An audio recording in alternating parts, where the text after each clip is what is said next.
the trend lines over the last, particularly 50, 60 years, has been the diminution of industrial jobs in the city and the use of,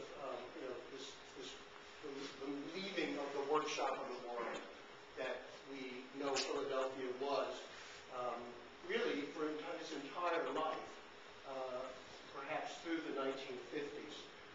And it actually started, the loss of industrial jobs really started in the 20s, but was abated by the war and the need to produce things here in support of that effort. And then once the war was over, the loss of industrial jobs really accelerated, and with it, the kind of abandonment of industrial land that John Prima and Scott are going to present.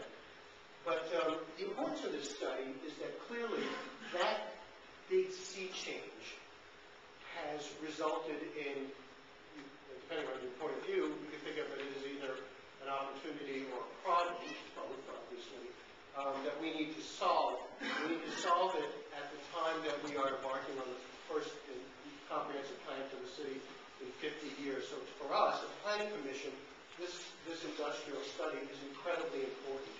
And I want to just sort of frame some of the issues around it, and then we'll get into the details. Prima told me not to say post-industrial city, and she's right. It's a post-19th and 20th century industrial city. That's a fair statement, but it is not a post-industrial city. Things continue to be made here, and we need to also broaden our understanding of what industry means in Philadelphia. We tend to think of it as sort of big scale, raw material to end product kind of manufacturing. And so when we hear industry, we think big time, soup to nuts kind of things. That's changed. I mean, those things still happen. They generally don't happen here. They generally don't happen in a lot of older industrial cities. But things are still made here. In fact, things have always been made here. And one of the points I like to drive home, and it's not really so relevant to the study, but I like to drive it home if I had an audience going to do it. This is a city that's always made things. Sometimes what we make are ideas. This country was invented here. What I like to say is it was designed here. It was manufactured here. It's a city that's always been about ideas, many of which get realized as things, some of which get realized as structure, organization. And in this era, in the 21st century, a lot of what gets made is made in places like this and other powerful educational and medical institutions, of which is our largest employment base. We're not so good necessarily at commercializing some of those ideas, and that's something that we need to be working harder on. But these are very powerful engines that exist in the city that always have existed. The other thing that we see happening, and I liken it back to a sort of second, third tier relation of mine, who owned an industrial business. And his business was in Providence, Rhode Island. His industrial business took up about this area. And he had two machines that were 10 feet long.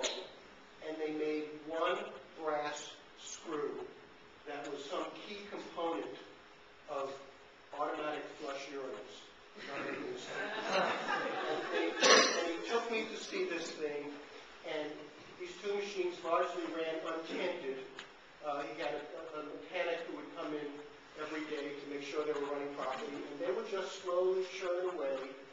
You'd have to put something at the beginning, which was probably a kind of raw screw, unthreaded, and then somehow at the end, every 30 seconds, one of these things dropped into a bucket, and then they would be distributed. It was specialty manufacturing, and I think that we may find that the era of soup to nuts manufacturing, at least in this city, maybe that's over for many things.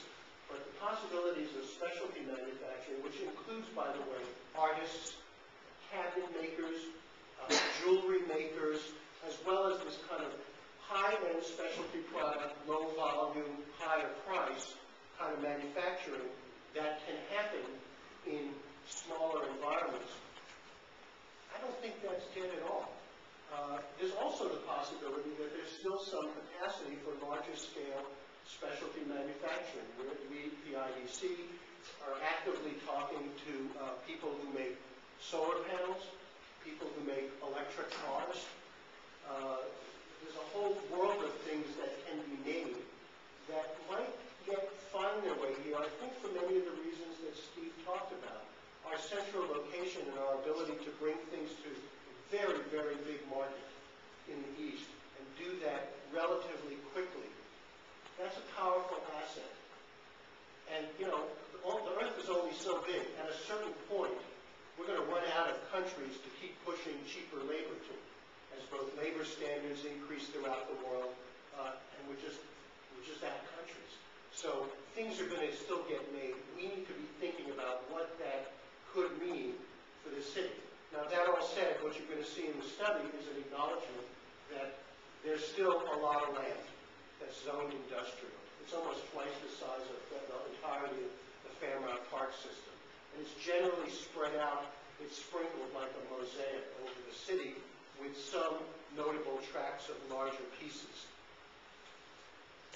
The other thing you're going to see in the study that's of tremendous interest that will be hard, I think, for many people to believe, but it's pretty convincing from the work that my colleagues have done, is that it's very hard to find large tracts of land for things that need large tracts of land, whether those are industrial, pure, you know, industrial, we're really making stuff, or whether it is distribution, collection, assembly, and distribution of things. Very hard to find large pieces of land. So we have to approach this very smartly and really understand what we are doing, what we can be doing, what kind of places we need to put into reservation. And I think the other thing that I think is a great piece of what you're going to see in the study is an acknowledgement and a willingness to say that industry is changing.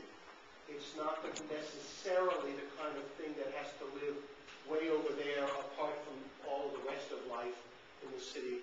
A lot of it, some of it, we don't know how much, can live integrated with the life we live because it's not environmentally dangerous.